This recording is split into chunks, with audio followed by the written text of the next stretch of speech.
Hi everybody, I'm Jacob Mangley, and this is my Ducktales vlogs that have been gone for the past month, really. Yeah, I have been kind of procrastinating. First week of them, I had a very busy weekend. Last week I was busy with job stuff and kind of taking some time to myself. And this weekend, again, busy getting ready for my new job I started today. Yeah! I won't say whether for promotional considerations. I'm not sure if it's considered promoting it or not, or company policy and whatnot. So yeah, I'm catching up before the House of the Lucky Gander this Saturday, and I'm trying to get ahead on it so I can work on my other project, couch potato salad. Also, if you have watched any of my videos, I doubt there really are anyone who actually knows me watching these, but if you are, yeah, I am changing things up a bit. Comics Corner, while it will still be coming out and I will be still doing the show, it will be a bit more either when there's a big tie-in and I feel I have material for said tie-in, so I still may do hack and slash Chucky. I'm not sure if I have enough material for that or not. Or just when I feel like it. I probably won't do the Kingsman anymore, though I will say for the record, despite my diatribes against Mark Miller, all justified, mind you, The Secret Service is a great comic, and I highly recommend it, especially if you love the Kingsman movies. He's, I mean, and thankfully there are no fingering tip, whatever the fuck that thing was. I had to talk about at least one video. That in the crane game. Get it? Because we're putting people in boxes, because that's better than just, setting up some pins. Like, yeah. Still love Kingsman the Golden Circle, but that's not what we're here to talk about. We're here to talk about DuckTales in 4 episodes. I am that behind. I do not want it to pile up. Now, as I get into these, I am glad about my procrastination. For one thing, as it's revealed by Frank Andrones himself last week, that the problem the series was having that was almost entirely set in Duckburg. There were no real big adventure episodes. There was no real balance between both sides of Carl Barks and Don Rosa. It was just all Duckburg. Yeah, that's because Disney are kind of idiots. They're not a bad company, I won't say that, and they are good to their shows, but their scheduling's getting Cartoon Network levels of bad. Like, with Star vs. the Forces of Evil, which I probably will do vlogs for that too and not be horribly late, they're doing all the episodes next month. Like, basically, the first half of season 3 that hasn't already aired is going to be all piled on us at once. Got a little thing for Halloween. Got some Halloween plans. Like, and if you've seen my schedule, I'm probably not gonna do Afterlife with Archie. I might do Batman the Long Halloween some other day. But I will probably still try and do Hack and Slash Less Chucky and definitely watch that piece of turd that is Death Note.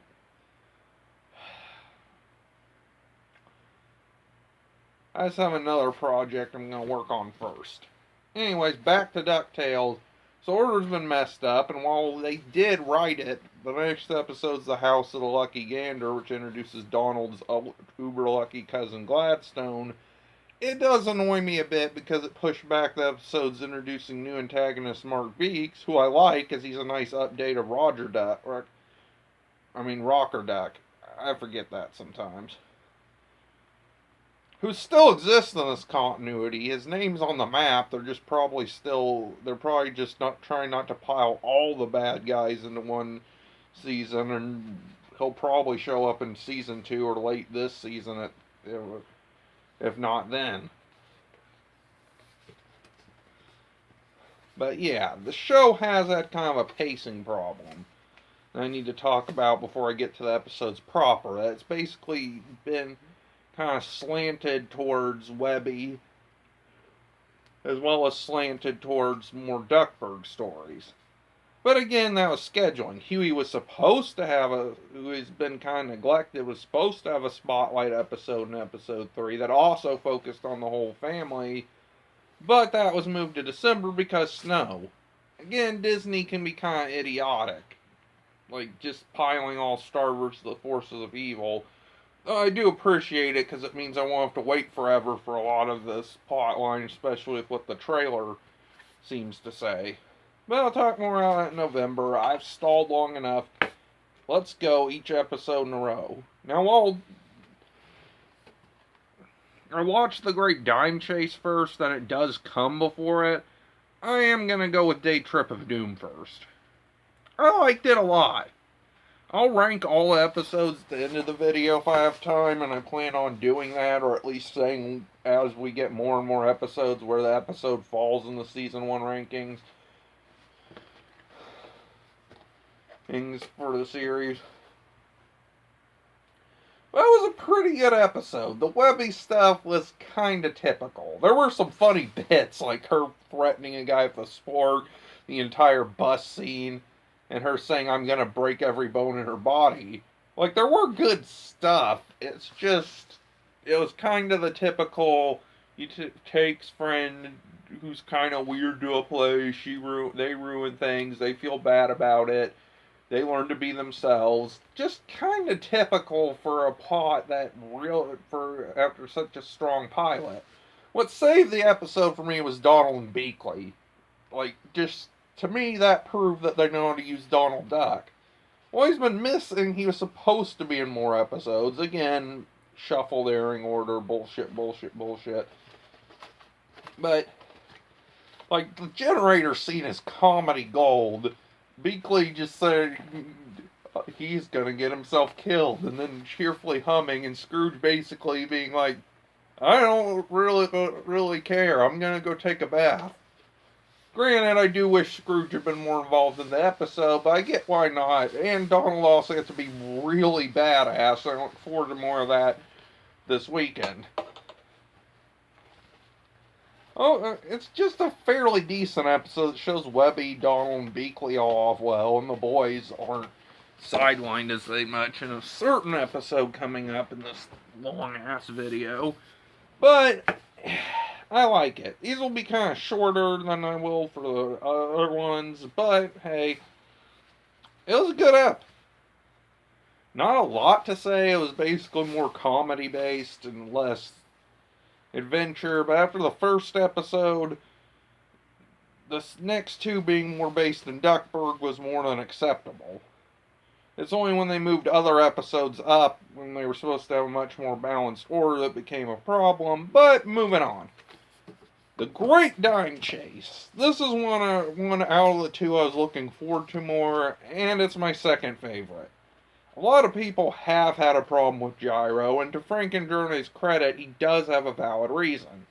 Since Scrooge being kind of a miser, while that's still a character trait, was toned down because, well, we're ruled by a rich asshole billionaire. It'd be kind of hard to sympathize with Scrooge if he was like that. So instead, they're focusing more on him as a as an eccentric adventurer, which makes sense, and I have no problems with them doing that. Makes perfect sense, and that's why Gyro is the way he is. Plus, I honestly get the feeling that Fenton is going to be more like the classic Gyro. And that Jim Rash is fucking hilarious. Plus, people worrying about him not having a lot of depth. He's been in one episode. Give him another one. Hopefully the Infernal Internship of Mark Beeks, which I am disappointed got moved back, but only slightly since almost every episode that's been aired so far focuses on the triplets more than Scrooge and Donald. So one focusing, while still having the kids as a vital part of it, focusing a bit more on Donald's relationship with Louie and Scrooge just getting into shenanigans, is a bit welcome changed after this. All three parts of the episode work really well. Louie's quest is just kind of honestly feels kind of minor compared to Dewey and Webby's incredibly hilarious adventure with Quackfaster to get info on Della. That also advances the plot, and I'll get to that in a second. And Scrooge's hilarious, if off to the side arguments with his board, but it's still good. Like the previous episode, the plot's sort of typical. Lazy character has to not be lazy, and when they try to make a shortcut, it backfires horribly. But again, the combination of Jim Rash, as well as Bobby Moynihan being an excellent voice actor. Like, that's honestly why I'm glad he left SNL and is now doing Me, Myself, and I, which I hope to see someday. Maybe if I get all EABS All Access for long enough to watch Discovery. Anyway, who knows? But I do think he's more talented than he's got the chance to show. And both We Bare Bears and Ducktales have shown off his great comedic timing. He was right in this episode. Also, I love the concept of Ottoman Empire and getting a little taste of Golden Gold. Though I really can't wait for Infernal Internship for also bringing him back. Keith Ferguson is a treasure. And Quackfaster is just great, and just like the 50%. It's just hard to talk about just because I love it so much. And I also love that they brought in Scrooge's origin. That parts of Life and Times probably did happen, just, updated for modern day, and we'll see more of that, I'm sure, as the series progresses. And I couldn't be happier about it. Ain't that right, stuff? Any devilish staff I got for free? Yeah. Who's come by? I'm not making a lot of jokes, I'm just trying to get this done. I'm kind of tired, I got work tomorrow, so when I'm filming this, so yeah. Honestly, I just love the episode. It's great. There's way too many jokes to cite. Though my favorite, especially, I've only heard of these because I've read about recaps of the episodes and the Toontown thing, thanks to TV tropes. I still find it hilarious that they've had all his inventions go insane. Like I said, Frank's explanation for that Gyro's already had things go insane, so he's kind of jaded, is a good idea. And people kind of overestimate his jerk-assness. With Louie, it's just some kid running up to him, talking to him. Scrooge is someone he knows and trusts, and the board of directors, him being a dick to them, they are dicks. They've been shown to be nothing but dicks. Scrooge keeps them around because they're dicks. They tried to fire a bunch of innocent people because, it costs too much money, even though Scrooge is fucking rich. They tried to take away Scrooge's money bin, even though he owns your fucking company. Trump's allowed to kidnap a woman to be his wife and make several monuments to his ego. Let Scrooge have one that actually still serves practical purposes. Says. And before I move on to the next one, because I'm trying to do these rapid fire so this video isn't 30 years long, the twist that the dime was on Scrooge's person as well as the ending bag are both great. Oh, I also forgot the most important part. Della, I'm sorry, Uncle Scrooge, I had to take the spear. Why did she leave? Does it tie into Magicia, the spell, which I'll talk about in the next 2 episodes more? And how horribly is this keeping it from his brothers going to backfire? That's part of why I think it's going to happen with Infernal Internship. Is I'm hoping that it comes out, partly because I just don't want a whole season of Louie and Huey being in the dark, and I know they're going to be rightfully fucking upset. So that in mind, the next one, I have left the Great Beagle Boy Birthday Massacre. I'll start with the positives first. Kimiko Glenn is a treasure. She was pretty good on BoJack Horseman, but she was in such a minor role as Stefani that she really didn't get to do anything. So it's a delight to see her get to do more, and it shows that she's a rising star in the voice acting game, just with only 2 roles under her belt so far. The various Beagle Boy gangs were hilarious. I read the AV Club reviews because I do. It doesn't impact my opinion, but I do.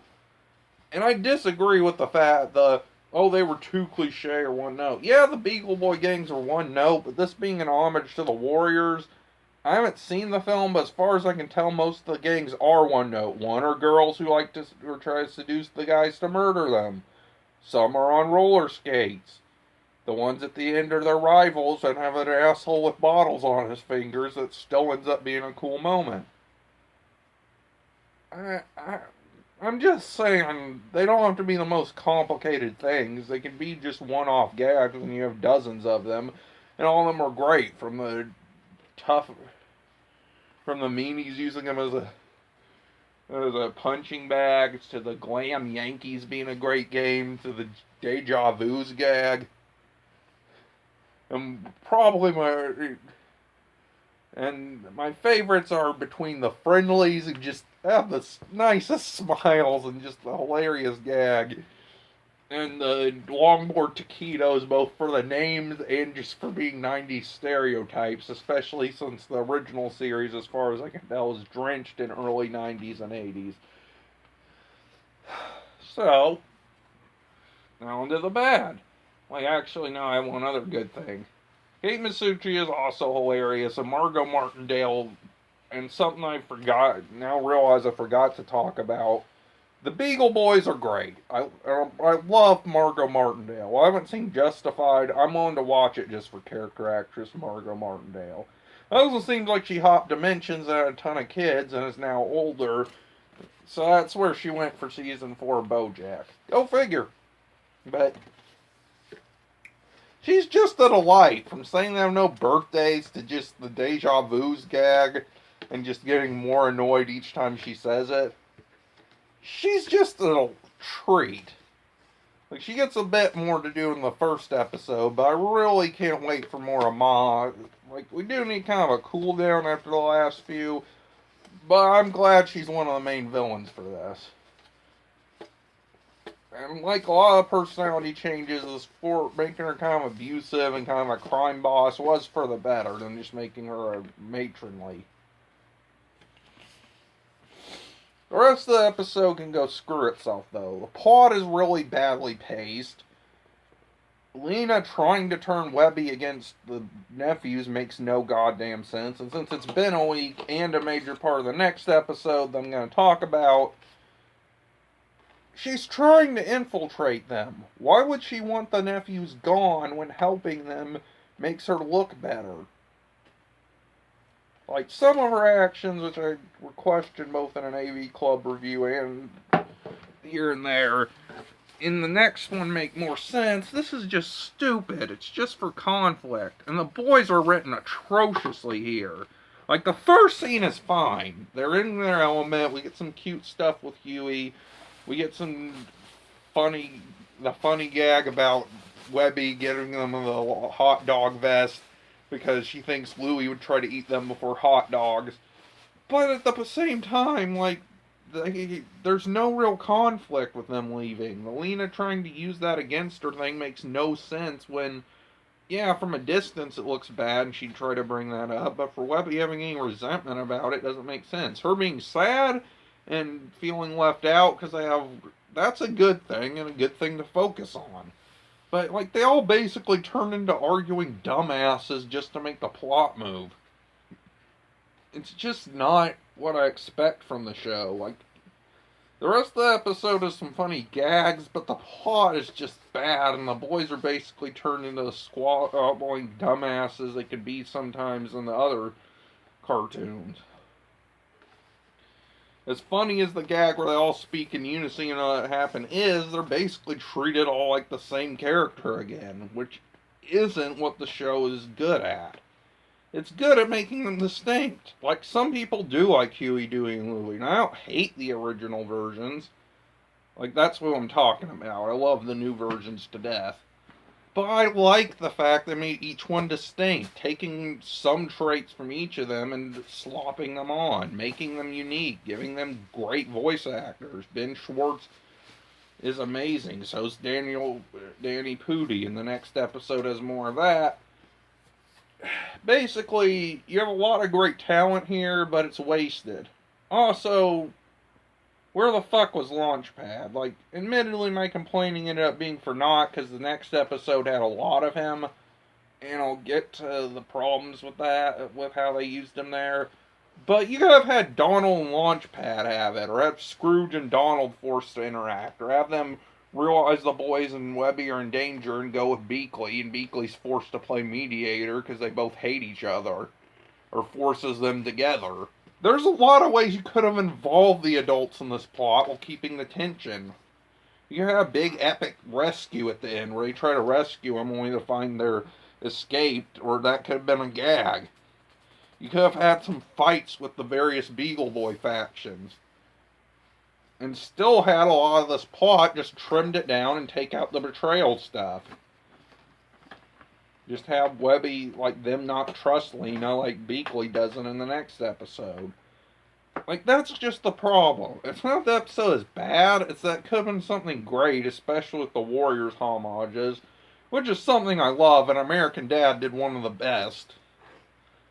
The best I've seen. Yeah, it has its moments.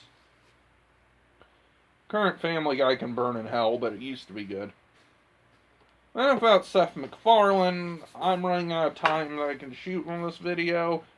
So we got one more left. Tunnel of Terra Fermions. This one was pretty good. My third favorite. It's kind of like right up there with, like, it's still behind Dime Chase for me, just barely. And while I like the Beagle Birthday Massacre, the Webby part does drag that down a bit, though it is pretty close. Like, so far outside of, I meant Day Trip of Doom, because Beagle Birthday Massacre is just straight at the bottom, but like, even that episode has had some great stuff. This one, again, and it's something that's starting to worry me now, I'm noticing the pattern more, it's a stock plot.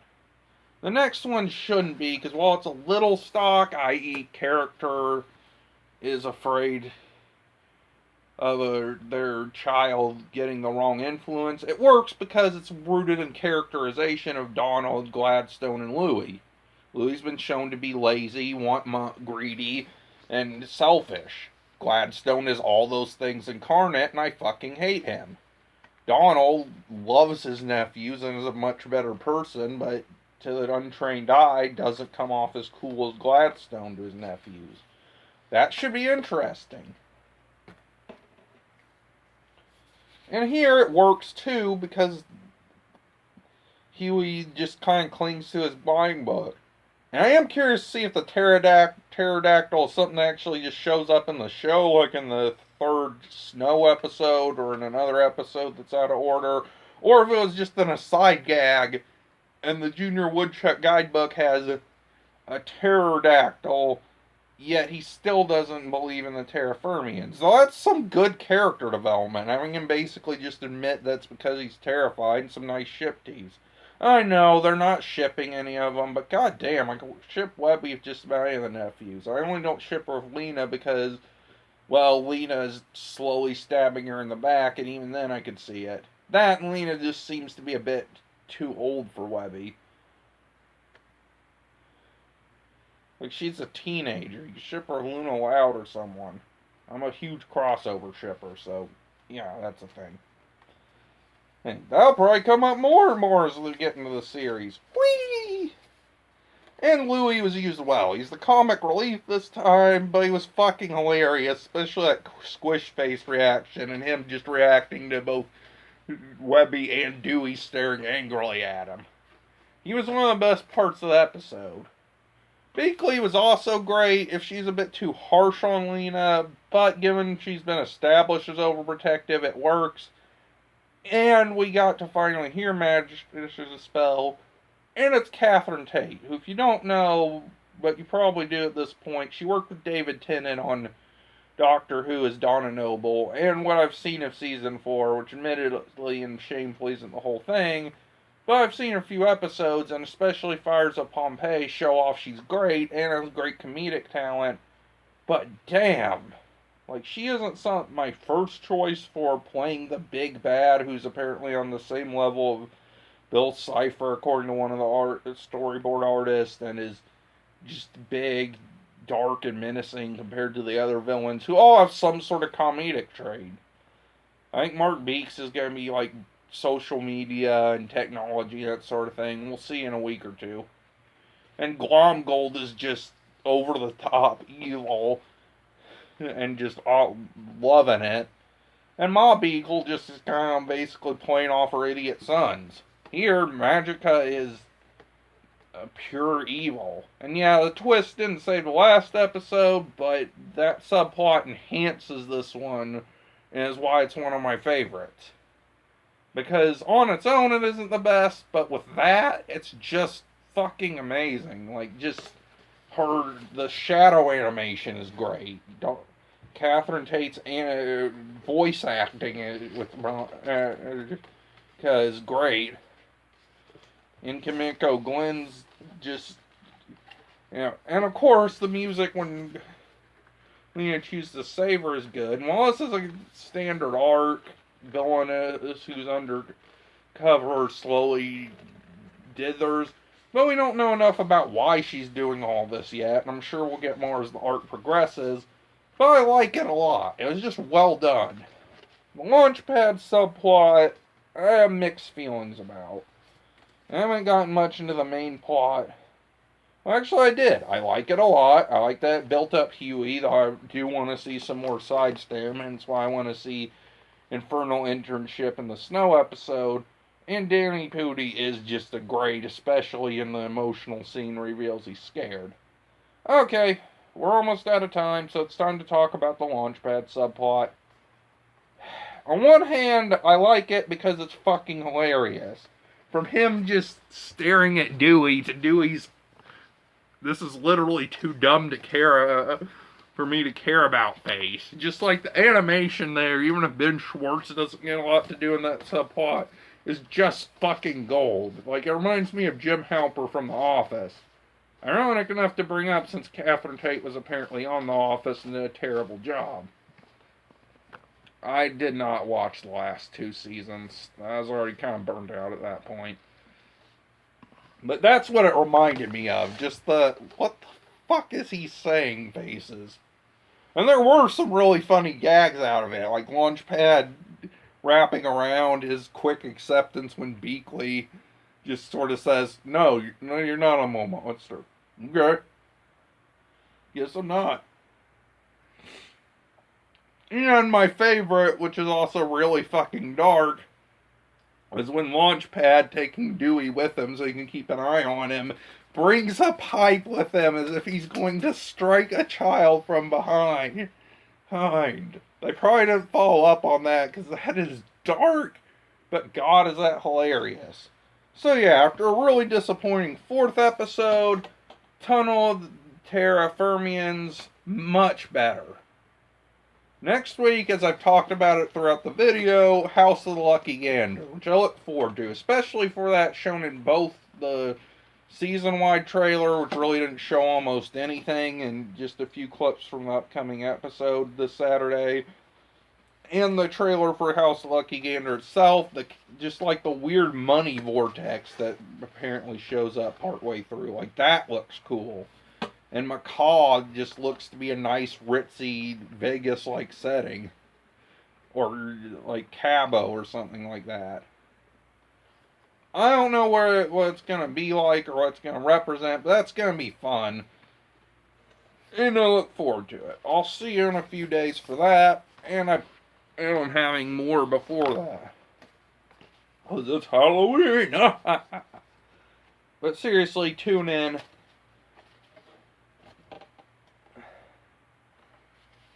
And here's a little hint.